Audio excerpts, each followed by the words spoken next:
So once again welcome back to my channel. My name is Rahul and you're watching Bihar Today. So in this video we are going to discuss semester 5 zoology theory paper. So already मैंने अभी recently unit 4 मैंने upload की है and मुझे लगा था कि मैंने यूनिट 1 एंड 2 अपलोड कर दिया बट नहीं। तो मैं आज इस वीडियो में तो यूनिट 5 कवर करूँगा, लेकिन ठीक कल एंड परसों में मैं आपका यूनिट 1 एंड 2 भी अपलोड कर दूंगा वीडियो। एंड यूनिट 6 कोई बार बार रिक्वेस्ट कर रहे हैं तो उनके लिए भी मैं यूनिट 6 का मैक्रो इकोलॉजी, काफ़ी सिंपल से हालांकि यूनिट है, इसमें ऐसा कुछ है नहीं। लेकिन मैं तो सारा ही कवर करूँगा, तो ये भी मैं कवर कर दूँगा। ओके, तो सबसे पहले आप सिलेबस देख लो कि इस वीडियो में हम कवर अप करेंगे आपका यूनिट 5 को इवोल्यूशन, जिसमें बेसिकली आपके introduction to evolution and type of co evolution, जिसमें आप पढ़ोगे pairwise evolution, co evolution, diffusion evolution and gene for gene को इवोल्यूशन। तो ये जो टॉपिक आपको दिख रही है ना, टाइप ऑफ को इवोल्यूशन, तो ये इंपॉर्टेंट है इस यूनिट में। एंड फिर है आपका को इवोल्यूशनरी इंट्रैक्शन, जिसमें कुछ और सब टॉपिक्स दिए गए हैं, जैसे आपके competitor, predator prey coevolution, host parasite coevolution and mutualism and evolutionary equilibrium approaches to examine coevolution and cospeciation and diversification पे आपका एंड हो जाएगा ये। एंड इसके बाद की जो वीडियो आने वाली है वह है यूनिट 1 पे introduction to evolutionary ecology and population ecology. तो ये तो काफ़ी छोटी वीडियो इसमें आएगी, क्योंकि सिर्फ इंट्रोडक्टिव पार्ट पढ़ना है एंड मेजोरिटी जो इसका इन डिटेल जो पार्ट है वो मैंने यूनिट 4 में कवर किया है। यूनिट 4 में जैसे यहाँ पे मोड ऑफ स्पीशिएशन मैंने काफ़ी अच्छे से कवर किया है। एंड बाकी के जो जैसे क्या होता है कि जब यूनिट की स्टार्टिंग होती है तो सिर्फ उसमें इंट्रोडक्टिव पार्ट पढ़ना होता है, मीन्स कि हल्की फुल्की चीज़ें बस जाननी होती है। लेकिन जैसे जैसे आप यूनिट्स में आगे बढ़ते हैं तो और भी डिटेल्ड एक्सप्लेन आपको पढ़ना होता है, टॉपिक यानी सब टॉपिक पढ़ने होते हैं। तो सिर्फ 6 ही यूनिट है, काफ़ी कम ही यूनिट दी गई है कंपेरेटिवली। अगर बॉटनी की बात करें तो बॉटनी में ज़्यादा था आपका। बॉटनी में अभी तक मैंने यूनिट 6 एंड यूनिट 7 का वीडियो अपलोड कर दिया है। जल्दी में respiration, nitrogen metabolism and stress physiology in plant को भी अपलोड कर दूंगा। एंड केमिस्ट्री की बात रही तो केमिस्ट्री में भी मैंने 2 यूनिट अपलोड कर दिए हैं, तो आप उसे जाकर देख सकते हैं। फर्स्ट यूनिट तो मैंने सिंगल शॉर्ट वीडियो में कवर किया है, कंप्लीट लेक्चर है, जहाँ पे इंट्रोडक्शन टू कोऑर्डिनेशन केमिस्ट्री काफ़ी इन डिटेल मैंने पढ़ाया है। एंड यूनिट 2 में सिर्फ मैंने एक टॉपिक अभी तक लिया है, वो है वैलेंस बॉन्ड थ्योरी के बारे में। एंड जल्दी मैं अपलोड कर दूंगा आपका इसके बाद यूनिट 4 ही अपलोड करने वाला हूँ, देन फिर इसके बाद बाकी रिमेनिंग पार्ट एंड फिर यूनिट 3 हम डिस्कस कर लेंगे। ओके, तो अब हम स्टार्ट करते हैं आपका यूनिट 5।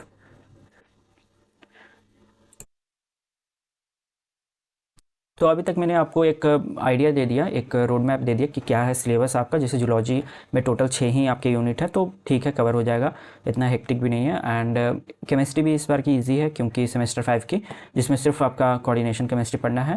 एंड रहा बॉटनी थोड़ा सा आपको लग सकता है यूनिट 5 to 10 जो है वो थोड़ा कॉम्प्लेक्स दिखती है, एंजाइम्स वाली जो चीज़ें हैं, पर फिर भी मैंने काफ़ी चीज़ें अच्छे से बताई हैं, तो आप उसे जाकर देख सकते हैं उस वीडियो को। अगर कोई चीज़ ना समझ में आए तो मुझे कमेंट बॉक्स में आप लिख सकते हैं। ओके, तो रहा पीडीएफ की बात, तो आप पीडीएफ के लिए मुझे कांटेक्ट कर सकते हैं। एंड जिसे लेना हो सिर्फ वही मुझे कांटेक्ट करने, वरना कई लोग इसे, मतलब मैंने नंबर मेंशन कर दिया तो कई लोग वैसे भी कांटेक्ट कर लेते हैं, बट मैं उनको ये नहीं करने वाला हूँ, उनसे बात नहीं करूँगा, क्योंकि वो सिर्फ टाइम वेस्ट हो जाती है फिर मेरा भी। एंड आप ट्राई करो कि किसी का भी टाइम को वैल्यू करो एटलीस्ट। अब तो सेमेस्टर 5 में थर्ड ईयर या फर्स्ट ईयर वाले को ठीक है, वो बहुत ऐसे खास करके जो लड़के हैं वो मैसेज कर देते हैं एंड फिर उन्हें बाय करना नहीं होता। एंड फिर मैं खुद भी काफ़ी, मुझे भी फील होता है कि मेरा टाइम वेस्ट हो गया इनसे बात करके। सो आपको प्राइस मालूम है, आप डायरेक्टली व्हाट्सएप पे प्राइस भी पूछ सकते हैं। वैसे मैंने पर सेमेस्टर 149 ही रखा है, लेकिन अगर 3 ईयर का आपको 3 साल की चाहिए पूरे कंटेंट तो 499 आप मुझे पे कर सकते हैं। एंड बाकी उसमें पूरे सेक्शन वाइज मैंने बना रखे हैं, सारे जो पीडीएफ वो मिल जाएंगे। तो स्टार्ट करते हैं को इवोल्यूशन। एंड ये काफ़ी फेयर प्राइस है, बहुत लोगों को 149 भी ज़्यादा लगता है। तो स्टार्ट करते हैं को इवोल्यूशन। इंट्रोडक्टिव पार्ट है, सबसे पहले डेफिनेशन एंड इसके कंसेप्ट से स्टार्ट करते हैं। तो को इवोल्यूशन मीन्स है कि coevolution refers to the reciprocal evolutionary changes that occur between a 2 or more interacting species. It can that as one species evolve new adaptation, the other species respond with the counter adaptation leading to ongoing cycle to evolutionary changes। तो इसको को evolution means होती है कि अगर कोई एक species changes हो रही है तो उसके साथ ही उसके साथ जो भी इंटरेक्टिंग स्पीसीज है वो भी चेंज होती है।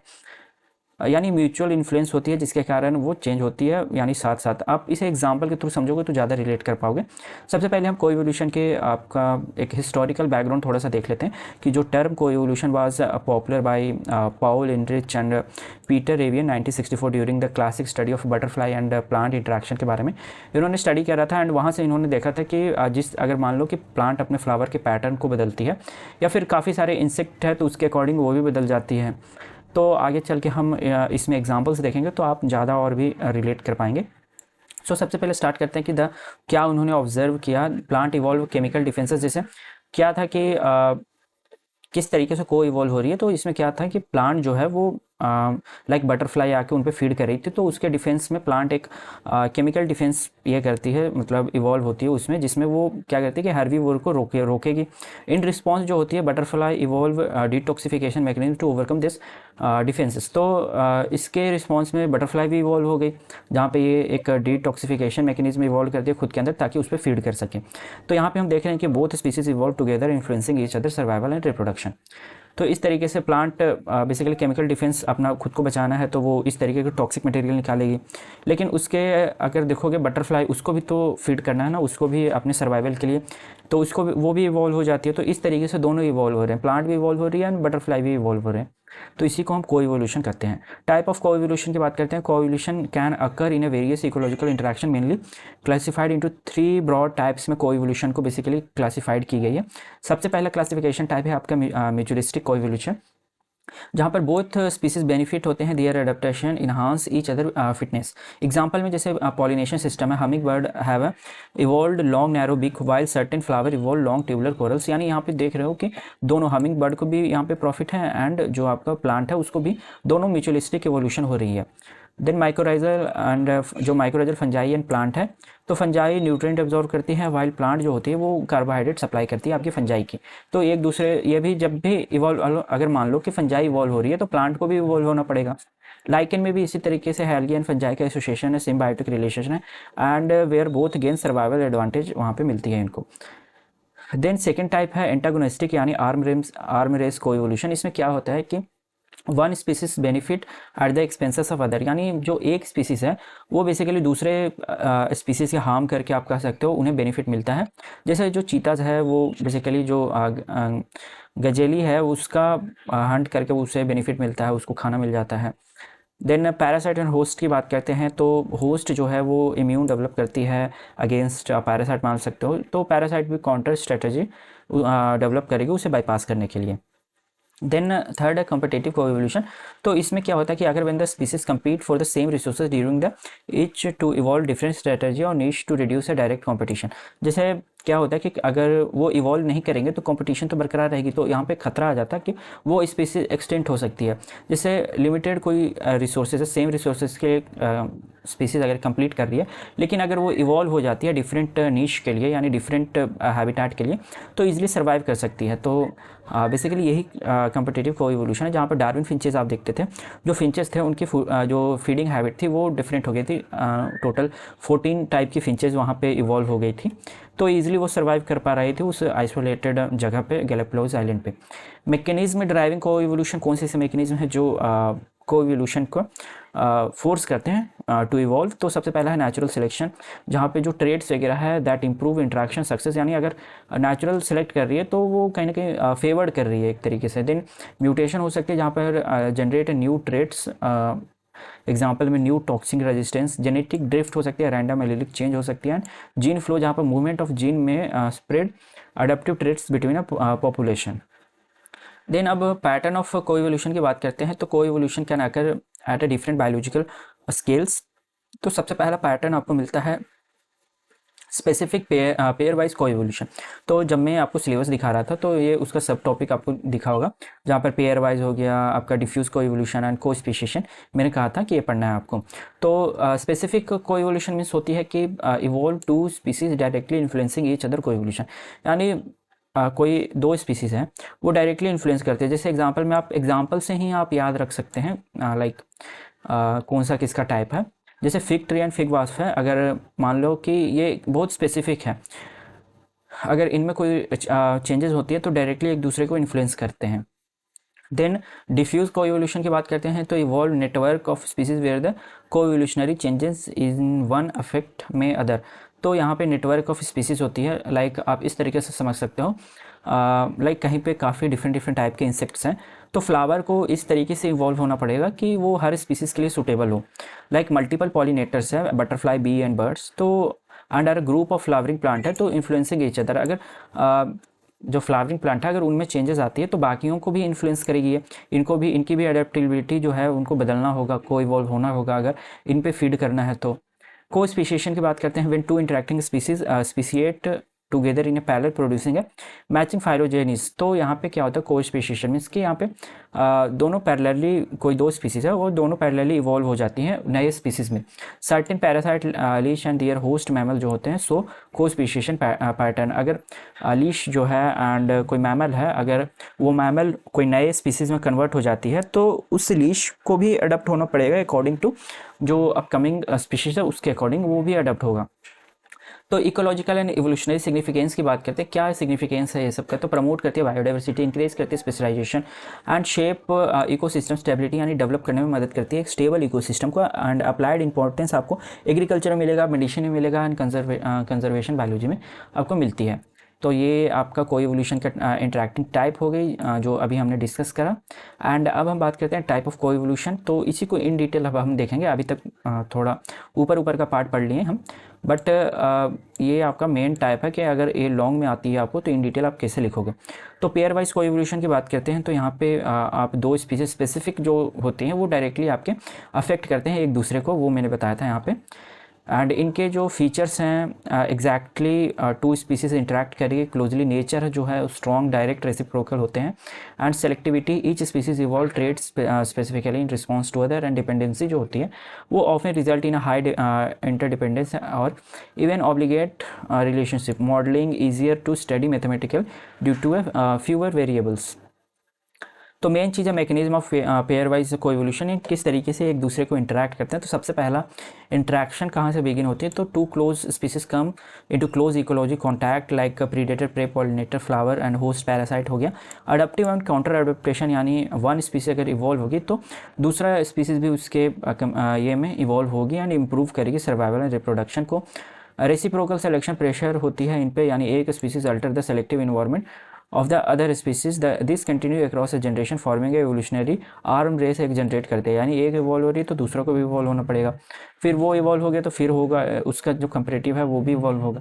तो पॉसिबली आउटकम हम देखते हैं कि इंक्रीज स्पेशलाइजेशन इंक्रीज हो रही है जो कि टाइट इकोलॉजिकल फिट को दिखाती है एंड स्टेबल कोई एग्जिस्टेंस है। आर्म रेस एस्केलेशन हो रही है एंड को ecology mismatch and extension if adaptation अगर फेल हो जाती है, अगर वो ऑर्गेनिज्म इवॉल्व नहीं हो पाती है उसके अकॉर्डिंग तो वो बेसिकली एक्सटेंट भी हो सकती है। एग्जाम्पल में yucca plant and yucca mouth को आप ले सकते हो जो एक दूसरे के लिए काफ़ी स्पेसिफिक होते हैं। ये आपका यूका माउथ है एंड ये यूका प्लांट है। देन सेकेंड एग्जाम्पल मैंने बताया था fig tree and fig wasp, जो काफ़ी एक दूसरे के लिए ये स्पेसिफिक होते हैं, स्पेसिफिक स्पीसीज है। Then rough skinned newt and garter snake जो होते हैं, ये आपका न्यूवेट है एंड ये गार्टर स्नेक है। तो बेसिकली ये क्या होता है कि ये आपका प्रेडेटर है एंड ये प्रे है, ये इस पर फीड करेगा, तो इसके लिए ये इसकी जो स्किन है ना उस पर टीटी रेजिस्टेंस बेसिकली एक काइंड ऑफ टॉक्सिन प्रोड्यूस करती है, डेडली न्यूरोटॉक्सिन टेट्राडॉक्सिन TTX। तो उस अगर इस टॉक्सिन से स्नेक को बचना है तो इसको भी इवॉल्व होना पड़ेगा, कुछ ऐसा मैकेनिज्म लाना पड़ेगा ताकि ये इसको ये कर सके, काउंटर कर सके और खा सके। तो इसके लिए जो आपका स्नेक है वो इवॉल्व करती है TTX रेजिस्टेंस, यानी इसके अगेंस्ट रेजिस्टेंस, ताकि वो ईजिली फिर इस पर फीड कर सके। तो इस तरीके से इवॉल्व हो रही है।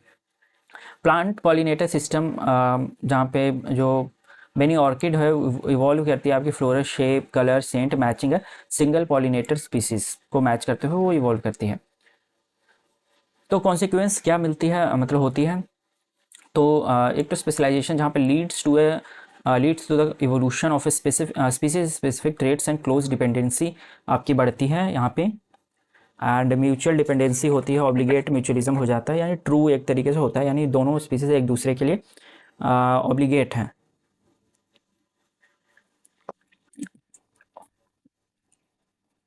एंड डाइवर्सिफिकेशन एंड स्पीशीशन की बात करें तो coevolution can cause divergence of population and arm race dynamics एक तरीके के यहाँ पे एस्केलेट होती है ओवर अ टाइम। एडवांटेजेस, आप काफ़ी सारे एडवांटेजेस हैं, जिसमें सबसे पहला है कि ये strong adaptation and reproduction success for both partner के लिए होती है। सिंप्लीफाई मॉडलिंग है, अगर किसी को स्टडी करना हो तो को एवोल्यूशनरी डायनेमिक के लिए वो इजी टू स्टडी है एंड प्रमोट करती है बायोडाइवर्सिटी एंड स्पीशिएशन को।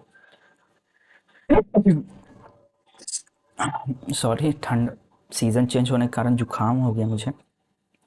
ओके, तो लिमिटेशन की बात करते हैं। तो इसमें सबसे बड़ा लिमिटेशन है कि अगर एक स्पीसीज़ जो है उसके अकॉर्डिंग इवॉल्व नहीं हो पाई तो वो एक्सटिंक्ट हो सकती है, रेयर इन नेचर होती है। मोस्ट जो इंटरेक्टिंग स्पेसिफिक इंटरेक्टिंग जो स्पीसीज़ होती है एक दूसरे के लिए, कोई और स्पीसीज़ ये नहीं हो सकता मोर देन वन स्पीसीज़। पर ऐसा रेयर ही होता है, रेयर इन नेचर ही होता है कि कोई स्पीसीज़ है जो किसी के लिए स्पेसिफिक हो।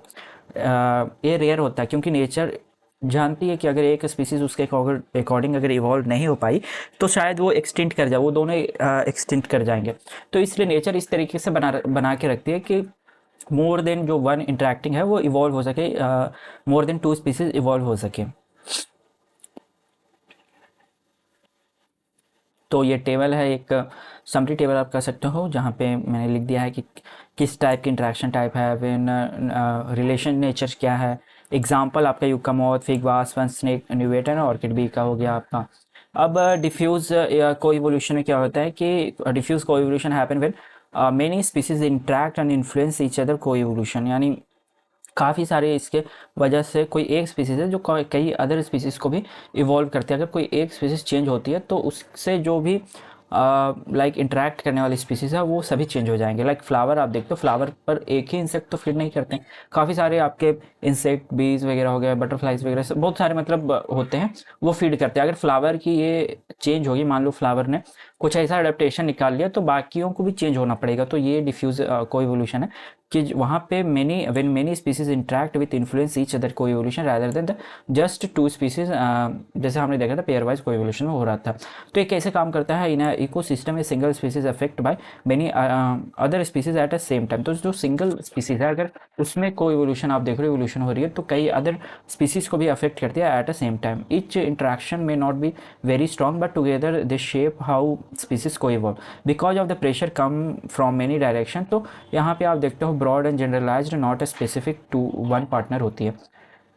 सो यहाँ पे एग्जांपल आप प्लांट हर्बीवोर कम्युनिटी की ले सकते हैं, जिसमें plant is eaten by many animals and insect, birds and mammals instant of coevolving defense against one insect. तो यहाँ पे एक जनरल डिफेंस प्लांट जो है वो बेसिकली इवॉल्व हो जाती है। जैसे प्लांट केमिकल टॉक्सिन है, थॉर्न या टफ लीफ, यहाँ पे टफ लीफ में इवॉल्व होगी तो बाकियों को खाने में दिक्कत होगी।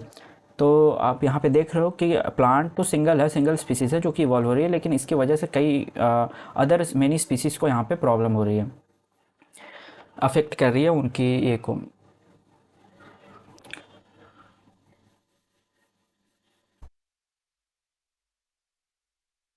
Next example, mimicry in butterflies. Many butterfly species are preyed upon by different predators like birds and lizards. These predators all tend to avoid a bright color and bad tasting butterfly. तो जो ये predator आप देख रहे हो खाने वाली, एक तरीके से हंट करने वाली बटरफ्लाई को बेसिकली खाएगी। तो बटरफ्लाई क्या करती है, सबसे पहले इनका नेचर ये होता है कि ये जो बर्ड्स एंड लिजार्ड्स है वो ज़्यादा जो ब्राइट कलर होते हैं या फिर जो बैड टेस्टिंग होते हैं खाने में तो उनको अवॉइड करती है। तो ये फिर जो बटरफ्लाई है वो भी ट्राई करती है कि वो भी इवॉल्व हो जाए। Butterfly try to evolve, camouflage दिखाती है, एक तरीके से ब्राइट कलर होना या फिर डिसटेस्टफुल, ताकि वो अवॉइड करें।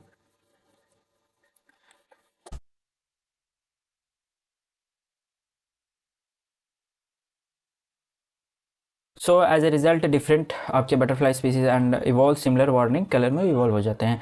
दिस डिफेंस को evolution because of pressure come from a multiple predators not one, यहाँ पे देख रहे हैं। एंड ये इसके की फीचर्स हो गए। एंड लास्ट आपका जीन फॉर जीन को इवोल्यूशन की बात करते हैं तो ये जीन लेवल पे होती है। जीन फॉर जीन को evolution is a genetic model that describe how host and parasite जो है evolve in response to each other, like first proposed by H.H. Flor while studying the interaction between आपके flax plant होते हैं, ये flax plant है and इसमें flax rust होते हैं। इस पर इन्होंने फंगस एंड इस प्लांट पे इन्होंने स्टडी किया था। तो इन्होंने देखा था कि जो बेसिक मॉडल है, तो इस तरीके से समझो कि होस्ट एंड पैरासाइट है। होस्ट आपका प्लांट हो गया एंड पैरासाइट जो फंगस है। तो इसमें आर जीन प्रेजेंट होगा एंड एवीआर जीन प्रेजेंट है, मतलब होस्ट में आर जीन एंड एवीआर इसमें प्रेजेंट है। तो क्या होता है कि जब ये पैरासाइट इसको इन्फेक्ट करने जाएगा तो ये आर जीन एवीआर जीन को पहचान लेगा और इसे रोक देगा, कहेगा कि नहीं तुम इफेक्ट मतलब उसको इन्फेक्शन से रोक देते हैं, इसमें कोई भी इन्फेक्शन नहीं होगा। लेकिन अगर होस्ट में आर जीन प्रेजेंट है लेकिन पैरासाइट में एवीआर जीन अब्सेंट है या म्यूटेड है, तो जब ये अफेक्ट करने मतलब पैरासाइट इसे इन्फेक्शन देने जाएगा इस प्लांट को, तो ये आर जीन का काम क्या है कि एवीआर जीन को पहचानना। तो एवीआर जीन यहाँ पे म्यूटेड है तो इसे तो पहचान नहीं पाएगा, तो इन्फेक्शन हो जाएगी प्लांट में, मतलब कोई भी रिकॉग्नाइजेशन नहीं कर पाएगा ये, और इन्फेक्शन ये प्लांट को कर देगा। सिमिलरली यहाँ पे थर्ड अगर सिचुएशन देखें कि आर जीन अब्सेंट है एंड इसमें भी अब्सेंट है, तो ये पैरासाइट जाएगा, आर ही जीन नहीं है, जो पहचानने वाला जो पर्सन है, आइडेंटिफाई करने वाला पर्सन है, वो खुद ही अब्सेंट है, तो इजीली वो पैरासाइट जाके इसको इन्फेक्ट कर देगा। तो बेसिकली यही जीन फॉर जीन वाली को एवोल्यूशन यही है।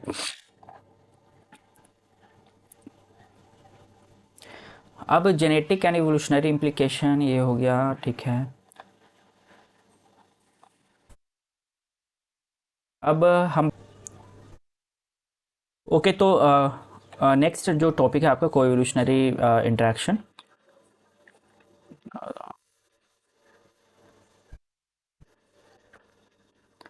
So co-evolutionary interaction, co-evolution refer to the reciprocal evolutionary changes between interacting species, whether the adaptation in a one species act like a selective pressure or other leading to corresponding evolutionary responses. तो co-evolutionary interaction means होती है कि अगर कोई एक species है जो change हो रही है, तो उसके यहाँ पे फिर हो जाता है कि दूसरा स्पीसीज भी एक उसको भी प्रेशर होती है कि वो भी को इवॉल्व करे। तो इसमें बेसिकली जो रेंज है वो आपका एंटागोनिस्टिक या नेगेटिव सम वाली हो सकते हैं, predator prey host parasite, and mutualism इसके पॉजिटिव वाले हो सकते हैं, लाइक पॉलिनेशन सिम्बायोसिस, जहाँ प्रॉफिट हो दोनों को। तो सबसे पहले इसमें आता है कोएवोल्यूशन ऑफ कंपिटिटर्स, जिसमें एंटागोनिस्टिक जहाँ पे दोनों को नुकसान होगा, नेगेटिव नेगेटिव टाइप है। Reason both species compete for the same limited resources, so one species success करेगा, रिड्यूस करेगा अदर का एक्सेस। तो इसका मैकेनिज्म की बात करते हैं तो कैरेक्टर डिस्प्लेसमेंट, जहाँ पे जो कंपीटिंग स्पीसीज है इवॉल्व डाइवर्जेंट ट्रेड्स विच दे कोई exist in the same area, तो वो या तो दूसरा हैबिटाट अपना ले ताकि वो कोई एग्जिस्ट कर सके दोनों स्पीसीज, जैसे डार्विन फिंचेस वाले में हमने देखा था। तो यहाँ पे यही होता है कि आपका एक तो नीश पार्टीशनिंग हो जाती है, स्पेशिएशन हो जाता है एंड अवॉइडेंस हो जाती है, जो अभी तक हम कंपटीशन फेस कर रहे थे, कंप्लीट कर रहे थे सेम रिसोर्सेज के लिए। तो इस तरीके से अगर कोई इवॉल्व होते हैं दो कंपिटिटर स्पीसीज, तो वो इजीली सर्वाइव कर पाते हैं। देन प्रीडेटर प्रे को एवोल्यूशन, जहाँ पे ये भी एंटागोनिस्टिक है, सॉरी प्रीडेटर प्रे भी एंटागोनिस्टिक है, जिसमें एक को बेनिफिट होता है दूसरे को हार्म होता है। यहाँ पर ऑफकोर्स जो प्रीडेटर होता है वो प्रे पे फीड करता है, तो प्रीडेटर को फ़ायदा है, प्रे को नुकसान है। तो इसमें मैकेनिज्म की बात करें तो प्रीडेटर, अगर आप देखो सीधा आप एग्जांपल से समझो कि जैसे चीता है, वो basically evolve for extreme speed to catch fast prey, and prey को यहाँ पे काउंटर में अडेप्टेशन क्या होगा कि उससे भी ये फास्ट दौड़े, speed, ability, toxicity, warning, colouration, mimicry, armour, defence, behaviour, इस तरीके की वो मैकेनिज्म अपना के वो इवॉल्व हो सकता है ताकि वो अपने जो प्रीडेटर है उससे बच सके। जैसे यहाँ पे मैंने अभी थोड़ी देर पहले एग्जांपल आपको बताया था न्यूवेट एंड स्नेक वाले ग्रेटर स्नेक के बारे में बताया था। नेक्स्ट है आपका होस्ट पैरासाइट को एवोल्यूशन, ये भी एक एंटागोनिस्टिक है, जहाँ पे होस्ट को नुकसान होता है, पैरासाइट को फ़ायदा होता है। तो इसमें ये बेसिकली मैंने जीन वाला जो बताया था अभी कि जो फ्लिक्स प्लांट है एंड फिर उसके फ्लिक्स जो फंजाई जिसमें लगती है, वो वाला मैंने डिस्कस कर लिया था। एंड इसके अलावा आपके एग्जांपल है myxomatosis virus in Australia rabbit, initially high virulent थे लेकिन बट नेचुरल सिलेक्शन फेवर्ड हुआ तो rabbit resistance rabbit and less virulent virus long term के लिए स्टेबिलिटी हो गई। फिर इसी तरीके से मलेरिया वाला हो गया आपका, जिसमें इनिशियली तो नहीं था लेकिन बाद में सिलेक्टेड हुए, तो जो वहाँ की ह्यूमन पॉपुलेशन थी वो मलेरिया से रेजिस्टेंस हो गई। अब हम बात करते हैं कोएवोल्यूशन इन म्यूचुअलिस्टिक, जहाँ पे दोनों को प्रॉफिट हो रही है, प्लस प्लस ये आपके फ्लावर एंड इंसेक्ट वाले, जैसे फिग ट्री एंड फिग वास वाली आप एग्जांपल ले सकते हो। सिमिलर एग्जांपल है जो अभी तक मैंने डिस्कस किया है। अब आपका इसमें नेक्स्ट सब टॉपिक पे आते हैं, एवोल्यूशनरी इक्विलिब्रिया इन को एवोल्यूशन। तो ये होता क्या है कि evolutionary equilibria represent stable state in evolution where the selective pressure between interacting species balance out, no further net adaptive होती है। तो यहाँ पे अगर हम देखते हैं कि कोई एक स्पीसीज बदली है तो वो भी बदल के मतलब दोनों को एक स्टेट ऐसा स्टेट में लेके आ जाता है कि उसके बाद चेंजेस नहीं, स्टेबल बनाए रखता है। जैसे टाइप ऑफ इक्विलिब्रियम की बात करते हैं तो convergent stable equilibria, these are the stable attracted point होती है एवोल्यूशनरी डायनेमिक में। If the population trade deviate slightly, nature selection pushes them the back towards the equilibrium. अगर कुछ किसी में चेंजेस हो रही है तो वो पुश बैक कर देती है उसको कि इक्विलिब्रियम को मेंटेन करने के लिए। एवोल्यूशनरी स्टेट स्ट्रेटजी होती है, कंसेप्ट जो है इंट्रोड्यूस किया था माइनर्ड स्मिथ ने 1970s में। स्ट्रेटजी जो थी ESS if some common in a population no mutant strategy can invade and replace it. In coevolution ESS represent behavioural और genetical equilibrium between interacting species. यानी एक मतलब आप कह सकते हो ट्रेट या बिहेवियर वे में एक कॉमन होती है पॉपुलेशन में, जहाँ पे उसमें ना तो म्यूटेशन हो सकती है ना ही उसे इन्वेट करके रिप्लेस किया जा सकता है। सो इस तरीके से अगर हम देखा जाए तो एक तरीके से बैलेंस ही होती है वो। डायनेमिक और रेड क्वीन इक्विलिब्रियम की बात करते हैं तो रेड क्वीन हाइपोथेसिस 1973 में दी गई थी। And species must continuously evolve just to maintain relative fitness को मेंटेन करने के लिए इवॉल्व हो रही थी। Here the equilibrium are not static, it's a dynamic, यानी चेंज होती रहती है, evolving ongoing adaptation of both sided with no fitness gain. यानी दोनों साथ साथ में अगर चेंज होती है तो उसमें ओवरऑल नेट देखोगे तो जीरो ही होती है। तो एग्जांपल में प्रीडेटर प्रे या होस्ट पैरासाइट के सिस्टम आप ले लो। Multiple and bistable equilibrium, sometimes more than one equilibrium can exist करती है। सिस्टम में be bistable meaning some small environment और genetical changes can push the system from stable state to another state, जिससे like population could shift from slow coevolution to fast. अगर कोई भी changes होती है स्लो टू फास्ट हो जाती है, लाइक म्यूटेशन वगैरह होती है, तो आप देखते हो कि जो आर्म रेस है वो फास्ट हो जाती है। जहाँ पे बिस्टेबिलिटी क्राइटेरिया है उस sliding dominance where the population trades values drift between equilibrium depending on selective pressure. तो इसका मतलब ये हो जाता है कि लाइक स्लो से अगर फास्ट होती है तो अगर हम यहाँ पे देखें तो ये काफ़ी बड़ी चेंजेस हो जाती है। लेकिन इसके सच एज बिस्टेबिलिटी क्राइटेरिया में होती है कि स्लाइडिंग डोमिनेंस यानी थोड़ा सा पुशिंग टाइप का होता है, जहाँ पे वेयर द पॉपुलेशन ट्रेड होती है वो values drift between equilibrium depending on A selective pressure पे वो डिपेंड करती है। ये थोड़ा आपको कंफ्यूजिंग लग सकता है, एक बार आप रीड आउट करोगे तो मैं थोड़ा यहाँ पे जल्दी जल्दी इसको खींच रहा हूँ क्योंकि इसके बाद यूनिट 6.1.2 भी बचा है तो उसको भी देखना है मुझे। Equilibrium in different interaction types की बात करें तो म्यूचुअलिज्म की बात करें तो यहाँ पे पॉजिटिव इंटरेक्शन होती है। Equilibrium tend to favour stable, मतलब म्यूचुअलिज्म इसके फेवर करने वाली है। एंटागोनिस्टिक में इसकी नेगेटिव इंटरेक्शन होती है, जहाँ पे जो equilibrium maintain genetic and phenotypic diversity through negative frequency dependency पे मेंटेन करती है ये। तो हमने टाइप ऑफ इक्विलिब्रियम इतने टाइप हमने पढ़ा है यहाँ पे। अप्रोचेस ऑफ स्टडी को इवोल्यूशन की बात करते हैं तो कंपैरेटिव फाइलोजेनेटिक, इसका पर्पस है टू फाइलोजेनेटिक्स में इसके जेनेटिक या जेनेटिक बेसिस पे डीएनए प्रोटीन वगैरह सीक्वेंस को कंपेयर करते हैं। जीनोमिक एनालिसिस पर्पस इसका आइडेंटिफाई करना, जेनेटिक सिग्नेचर एंड को इवोल्यूशन। तो यहाँ पे मैंने एग्जांपल भी मेंशन कर दी है।